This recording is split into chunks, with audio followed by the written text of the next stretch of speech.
दोस्तों, दिल्ली के जंतर मंतर पर विरोध के बाद एक बार फिर से सड़क पर छात्र उतर चुके हैं। हालत ऐसी हो गई कि देखते देखते वाटर कैनन तक चलाना पड़ा। खबरें आई कि बैरिकेडिंग भी तोड़ दी गई और हालात फिर से संभलते नहीं संभलाया गया। दरअसल दोस्तों, ये खबर कहां की है, कौन जो है सड़क पर उतर चुका है, कहां के छात्र ऐसा विरोध प्रदर्शन कर रहे हैं, सब कुछ मैं आपको इस खबर में बतलाने जा रहा हूं। दरअसल दोस्तों, मैं आपको बता दूं कि छात्रों से जुड़ा हुआ मसला आज भी शांत नहीं हुआ है। वो कैसे? क्योंकि सदन की कार्रवाई पिछले कई दिनों से चल रही है, लगभग एक हफ्ता से ज्यादा वक्त हो गया सदन को चलते हुए, लेकिन छात्रों की जो मसला है, छात्रों का जो मुद्दा है, वो सदन के अंदर भी इतनी तेजी से गूंज रहा है, विपक्षी पार्टियां इतनी तेजी से जो है मांग कर रही हैं कि सदन भी ठीक से नहीं चल पा रहा है। बार बार स्थगित की खबरें आ रही हैं, कल भी स्थगित हो गई, उससे पहले भी, आज भी लगातार सिर्फ और सिर्फ स्थगित हो रही है, कोई बातचीत नहीं हो पा रही है। तो सदन के अंदर अलग चीजें चल रही हैं। क्यों? क्योंकि छात्रों से जुड़ा हुआ मसला है। किसने छात्रों पर लाठीचार्ज करवाया, अमित शाह जी को जवाब देना पड़ेगा, यह मांग विपक्षी पार्टियां कर रही हैं, यह मांग कर रही हैं। लेकिन अमित शाह जी सदन के अंदर नहीं आ रहे।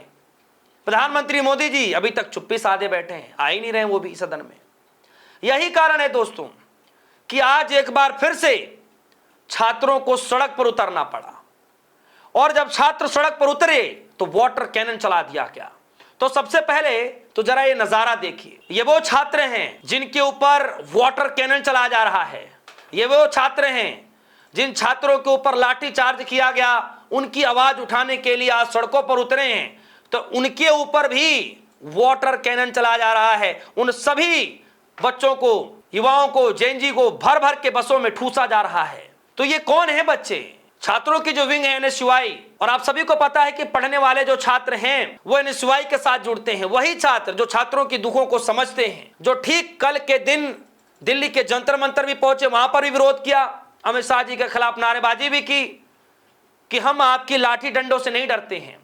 सुनिएगा, आगे वीडियो में सुनाऊंगा आपको। आज वही छात्र, वही राहुल गांधी के सिपाही, उन छात्रों के लिए जिन पर लाठीचार्ज किया गया, जिन पर बर्बरता की गई, आज वही छात्र फिर से सड़क पर उतरे। दरअसल ये वीडियो दोस्तों बिहार की है, और बिहार में आप सभी को पता है किस तरीके से एक पुलिसकर्मी ने सारी हदें पार कर दी, जिसको लेकर सदन के अंदर बड़ी चर्चा गरमाई हुई है, लेकिन चर्चा नहीं हो पा रहा है। तो क्या कह रहे हैं, किस तरीके से वाटर कैनन चल रहा है, जरा देखिए।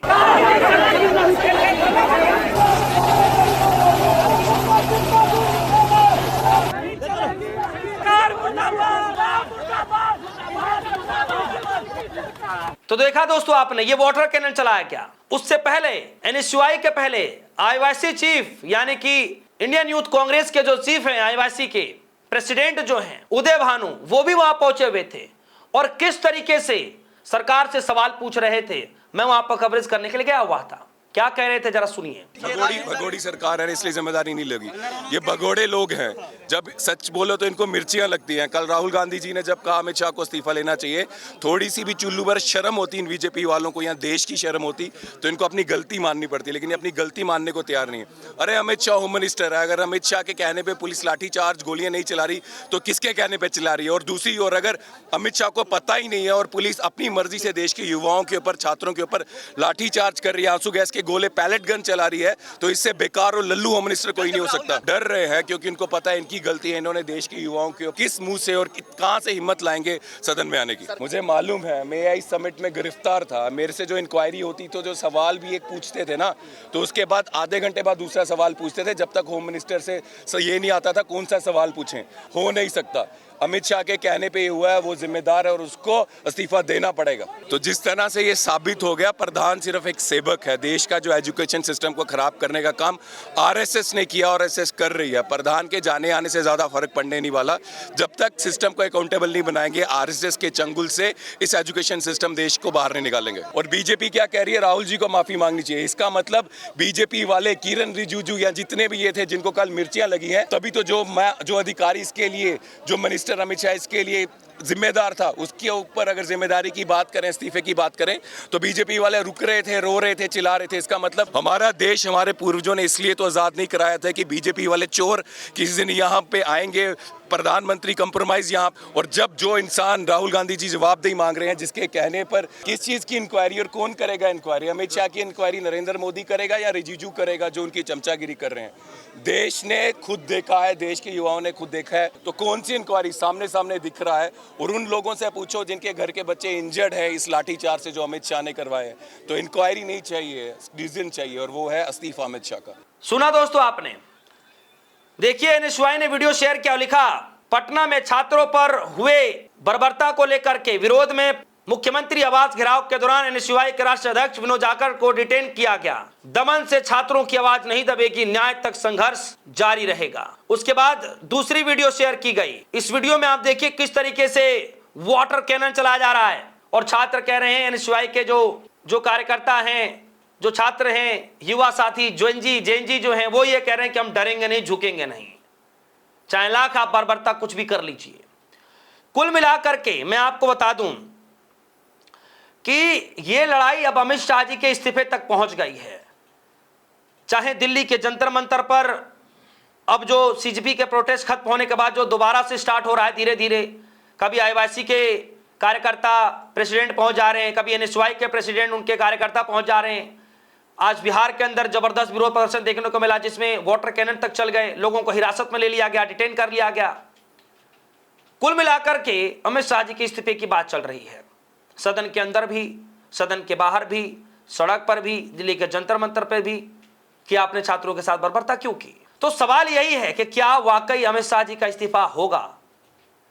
क्या कोई इससे नीचे कोई बातचीत नहीं होगी?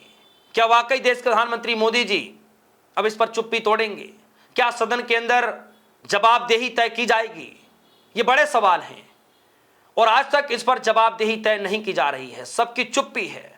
प्रधानमंत्री मोदी जी चुप हैं, इस मसले को लेकर कुछ नहीं बोल रहे, सदन के अंदर नहीं आ रहे हैं। विपक्ष लगातार सवाल कर रहे हैं कि अमित शाह जी चुप्पी तोड़िए, सदन के अंदर आइए, जवाबदेही तय कीजिए। बिना आपके जवाबदेही के कुछ नहीं हो सकता, तो आपको तो आना पड़ेगा। लेकिन रियल में ऐसा कुछ भी नहीं है। रियलिटी क्या है आप सभी जानते हैं। तो दिल्ली में भी हंगामा है, सदन में भी हंगामा है, और अब बिहार की धरती जहां पर वाटर कैनन आज के दिन चला दिए गए। यानी आज भी छात्रों से जुड़ा हुआ मामला उतने ही तेजी से फिर से आगे बढ़ता हुआ दिखाई दे रहा है जितने तेजी से कांग्रेस जनता पार्टी ने स्टार्ट किया था। आगे क्या होगा, किस तरीके से लड़ा जाएगा ये लड़ाई, क्या वाकई इस मुकाम तक भी ये लड़ाई आकर रुकेगी? अमित शाह को इस्तीफा देना ही पड़ेगा। आपको क्या लगता है? वीडियो कमेंट सेक्शन में जाएगा, अपनी राय रखिएगा। फिलहाल के लिए दीजिए इजाजत, देखते रहिए DS सोनी, धन्यवाद।